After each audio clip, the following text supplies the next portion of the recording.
قصہ ایک بچے کا۔ حضرت بہلول رحمۃ اللہ علیہ فرماتے ہیں کہ میں ایک مرتبہ بصرہ کی ایک سڑک پر جا رہا تھا۔ راستہ میں چند لڑکے اخروٹ اور بادام سے کھیل رہے تھے اور ایک لڑکا ان کے قریب کھڑا رو رہا تھا۔ مجھے یہ خیال ہوا کہ اس لڑکے کے پاس بادام اور اخروٹ نہیں ہیں، ان کی وجہ سے رو رہا ہے۔ میں نے اس سے کہا، بیٹا تجھے میں اخروٹ بادام خرید دوں گا، تو بھی ان سے کھیلنا۔ اس نے میری طرف نگاہ اٹھا کر کہا، ارے بے وقوف، کیا ہم کھیل کے واسطے پیدا ہوئے ہیں؟ میں نے پوچھا، پھر کس کام کے واسطے پیدا ہوئے ہو؟ کہنے لگا کہ علم حاصل کرنے کے واسطے اور عبادت کرنے کے واسطے۔ میں نے کہا، اللہ تیری عمر میں برکت فرمائے، تو نے یہ بات کہاں سے معلوم کی؟ کہنے لگا، اللہ کا ارشاد ہے، کیا تمہارا یہ گمان ہے کہ ہم نے تم کو یوں ہی بیکار پیدا کیا ہے اور یہ کہ تم ہمارے پاس لوٹائے نہیں جاؤ گے؟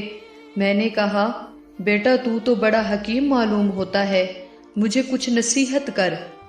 اس نے 4 شعر پڑھے جن کا ترجمہ ہے کہ میں دیکھ رہا ہوں کہ دنیا ہر وقت چل چلاؤ میں ہے، آج یہ گیا کل وہ گیا، ہر وقت چلنے کے لیے دامن اٹھائے قدم اور پنڈلی پر دوڑنے کے لیے تیار رہتی ہے، بس نہ تو دنیا کسی زندہ کے لیے باقی رہتی ہے، نہ کوئی زندہ دنیا کے لیے باقی رہتا ہے۔ ایسا معلوم ہوتا ہے جیسا کہ موت اور حوادث 2 گھوڑے ہیں جو تیزی سے آدمی کی طرف دوڑے چلے آ رہے ہیں۔ بس او بے وقوف، جو دنیا کے ساتھ دھوکہ میں پڑا ہوا ہے، بس کر وہ دنیا سے اپنے لیے کوئی آخرت میں کام آنے والی اعتماد کی چیز لے لے۔ یہ شعر پڑھ کر اس لڑکے نے آسمان کی طرف منہ کیا اور دونوں ہاتھ اٹھائے اور آنسوؤں کی لڑی اس کے رخساروں پر جاری تھی۔ کہہ رہا تھا، اے وہ پاک ذات کہ اسی کی طرف عاجزی کی جاتی ہے اور اسی پر اعتماد کیا جاتا ہے۔ اے وہ پاک ذات کہ جب اس سے کوئی شخص امید باندھ لے تو وہ نامراد نہیں ہو سکتا، اس کی امید ضرور پوری ہوتی ہے۔ یہ پڑھ کر بے ہوش ہو گیا۔ میں نے جلدی سے اس کا سر اٹھا کر اپنی گود میں رکھ لیا اور اپنی آستین سے اس کے منہ پر جو مٹی وغیرہ لگ گئی تھی پوچھنے لگا۔ جب اس کو ہوش آیا تو میں نے کہا، بیٹا ابھی سے تمہیں اتنا خوف کیوں ہو گیا؟ ابھی تو تم بہت بچے ہو، ابھی تمہارے نامہ اعمال میں کوئی گناہ بھی نہ لکھا جائے گا۔ کہنے لگا، بہلول ہٹ جاؤ۔ میں نے اپنی والدہ کو ہمیشہ دیکھا کہ جب وہ آگ جلانا شروع کرتی ہیں تو پہلے چھوٹی چھوٹی لکڑیاں ہی چولہے میں رکھتی ہیں، اس کے بعد بڑی لکڑیاں رکھتی ہیں۔ مجھے یہ ڈر ہے کہ کہیں جہنم کی آگ میں چھوٹی لکڑیوں کی جگہ میں نہ رکھ دیا جاؤں۔ میں نے کہا، صاحبزادہ تم تو بڑے حکیم معلوم ہوتے ہو، مجھے کوئی مختصر سی نصیحت کرو۔ اس نے اس پر پھر چند شعر پڑھے جن کا ترجمہ ہے، میں غفلت میں پڑا رہا اور موت کو ہانکنے والا میرے پیچھے پیچھے موت کو ہانکنے چلا آ رہا ہے۔ اگر میں آج کا گیا تو کل ضرور جاؤں گا۔ میں نے اپنے بدن کو اچھے اچھے اور نرم نرم لباس سے آراستہ کیا، حالانکہ میرے بدن کے لیے قبر میں جا کر گلنے اور سڑنے کے سوا چارہ کار نہیں۔ وہ منظر گویا اس وقت میرے سامنے ہے جبکہ میں قبر میں بوسیدہ پڑا ہوا ہوں گا۔ میرے اوپر مٹی کا ڈھیر ہوگا اور نیچے قبر کا گڑھا ہوگا، اور میرا یہ حسن و جمال سارے کا سارا جاتا رہے گا اور بالکل مٹ جائے گا، حتیٰ کہ میری ہڈیوں پر گوشت رہے گا نہ کھال رہے گی۔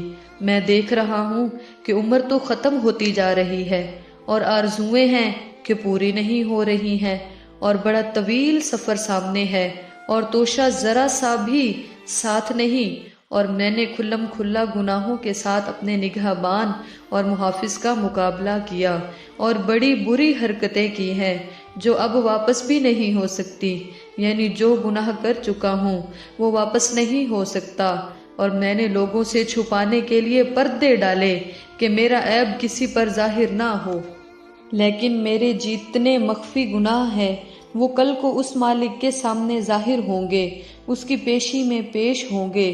اس میں شک نہیں کہ مجھے اس کا خوف ضرور تھا، لیکن میں اس کے غایت علم پر بھروسہ کرتا رہا، جس کی وجہ سے جرت ہوتی رہی، اور اس پر اعتماد کرتا رہا کہ وہ بڑا غفور ہے، اس کے سوا کوئی معافی نہیں دے سکتا۔ بے شک تمام تعریفیں اسی پاک ذات کے لیے ہیں۔ اگر موت کے اور مرنے کے بعد گلنے اور سڑنے کے سوا کوئی دوسری آفت نہ بھی ہوتی، اور میرے رب کی طرف سے جنت کا وعدہ اور دوزخ کی دھمکی نہ بھی ہوتی، تب بھی مرنے اور سڑنے ہی میں اس بات پر کافی تنبیہ موجود تھی کہ لہو و لعب سے استحضراز کیا جاتا، لیکن کیا کریں کہ ہماری عقل زائل ہو گئی، کسی بات سے عبرت حاصل ہی نہیں ہوتی۔ بس اب اس کے سوا کوئی چارہ نہیں کہ کاش گناہوں کا بخشنے والا میری مغفرت کر دے۔ جب کسی غلام سے کوئی لغزش ہوتی ہے تو آقا ہی اس کو معاف کرتا ہے۔ بے شک میں بدترین بندہ ہوں جس نے اپنے مولا کے عہد میں خیانت کی، اور نالائق غلام ایسے ہی ہوتے ہیں کہ ان کا کوئی قول و قرار متعبر نہیں ہوتا۔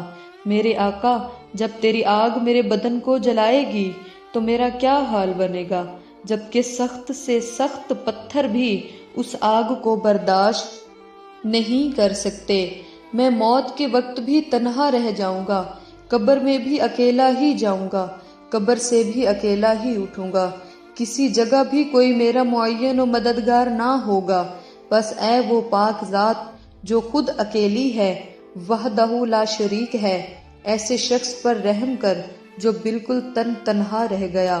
بہلول کہتے ہیں کہ اس کے یہ اشعار سن کر مجھ پر ایسا اثر ہوا کہ میں غش کھا کر گر گیا۔ بڑی دیر بعد جب مجھے ہوش آیا تو وہ لڑکا جا چکا تھا۔ میں نے ان بچوں سے دریافت کیا کہ یہ بچہ کون تھا؟ وہ کہنے لگے، تو اس کو نہیں جانتا؟ یہ حضرت امام حسین رضی اللہ تعالیٰ عنہ کی اولاد میں ہے۔